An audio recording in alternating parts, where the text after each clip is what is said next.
our family has mourned the loss of our patriarch and beloved Pawpaw. I knew Zell Miller as his grandson, but our relationship went deeper than the normal bounds of that familial relationship. He was a mentor to me both personally and professionally. I gained more wisdom and knowledge from Zell Miller than any other person I encountered in life. A lot has been said these past few days about the legacy and public service he leaves behind. No doubt we will hear more about this legacy in the days, months, and even years ahead. But this morning, I want to focus on the individual, and I want to share the source of his great public and personal legacy. Zell was a teacher at heart. That title meant more to him than any other he obtained throughout his career. Whether he was in his home or your home, in the state capitol or in Washington, D.C., Zell was a constant learner and gifted teacher. Our family and those who were closest to him were blessed to graduate from Zell Miller University. I am confident he would not want this moment to pass without the opportunity to remind and instill in others what he valued as life's greatest lessons. And so please allow me to share a few lessons from my favorite teacher and what I believe he would want in his final lecture on life. On persistence, Zell once said, "Dare greatly, reject the rejection, and never, never give up." On loyalty, Zell wrote, "When I became governor, it was loyalty that kept me from getting a big head and making big mistakes. I always knew where I came from and where I was going back to. In the North Georgia mountains, we have a saying, if you ever see a turtle on a fence post, you know one thing, join with me, it didn't get there by itself. Someone put it there." On respect. Consistent respect for ourselves and others will go a long way towards solving the many problems of society. On courage. No human attribute is more needed or more sadly lacking in today's climate of expediency and self-gratification than courage. Zell was a prolific writer. He constantly put pen to paper when he realized something he learned or thought that could benefit others. Some of that writing became laws that still benefit us today. Some of that writing became essays and books for us to study. And some of that writing became letters many of you have received that is just what you needed to hear. On his 70th birthday, February 24th, 2002, Zell wrote a personal letter to our family, I've got mine right here, that he entitled "Some Lessons Learned by 70. It was 14 lessons Zell had learned by 70 that he wanted his family to know. Each one is just as important today as it was then, and I want to share them with you this morning. Number one, do not be afraid to fail while going after something you really want. You will always learn from it. Never give up. Persistence will overcome everything else. I guarantee it. 2, if you listen more than you talk, you will not only learn more, but people will think you are smarter, not dumber than you really are. Number 3. For every action, there is a consequence. Always. It can be a good consequence or a bad one, but it will come just as sure as the night follows the day. 4. Use frequently the words, I'm sorry, thank you, and I love you.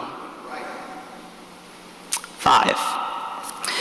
Being on time will be noted and will impress people. Being late is a very rude thing to do. It says to other people, my time is more important than your time. A person who is always late is a selfish person. Mark it down. Number 6. Being mentally tough will help you more in life than being physically tough. 7. Whiners are terrible people to be around. Don't be one. Ask yourself from time to time, am I whining too much? Blaming others for your own misfortune is the same thing and just as bad. Number 8. Notice and appreciate what makes your heart leap up. If nothing does, examine your life because something is missing. Number 9. Search for your niche. This may take years, although often it comes early in life. There is something out there that you can do better that no one else can. You have a knack and a talent for it. Find it. It's there. And keep in mind that other people have a knack and a talent for something that you don't.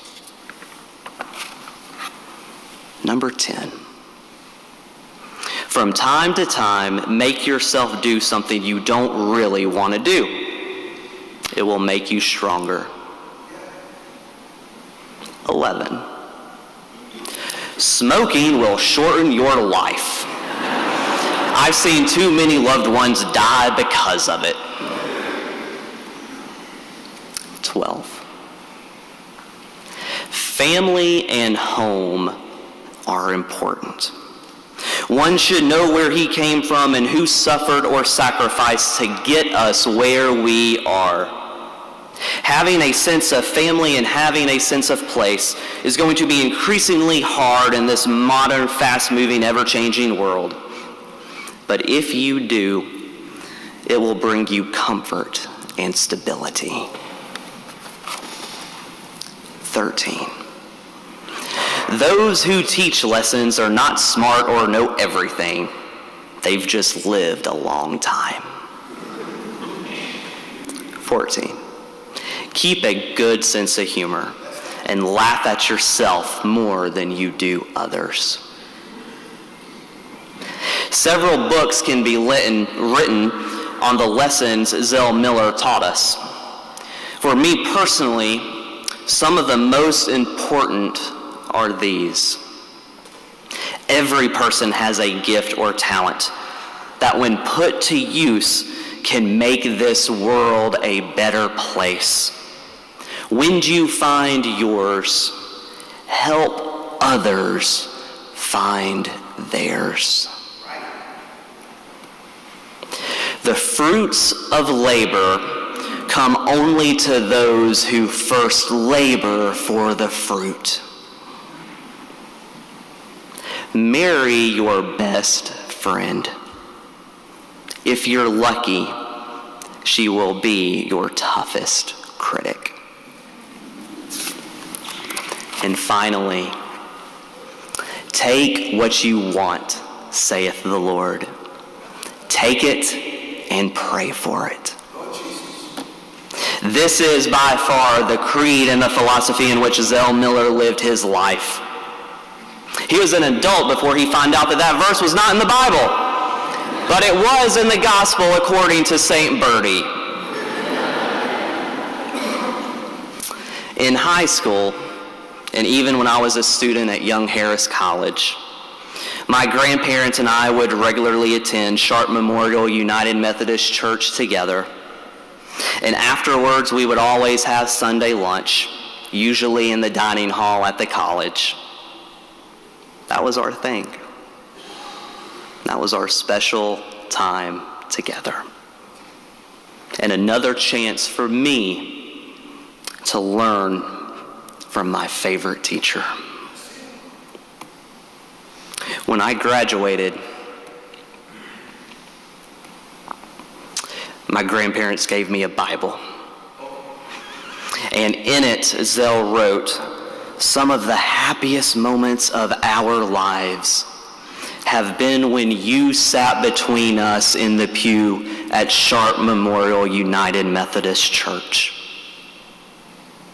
I keep this Bible in the desk in my office to remind me of some of the happiest moments of my life as well. Zell taught me how to be a good man, a citizen, a son, and a husband. Zell taught many of us how to lead and be a good friend. But most of all, Zell taught us how to live a happy life in service of others. May you rest in peace, my favorite teacher, my pawpaw, until we meet again. Thank you.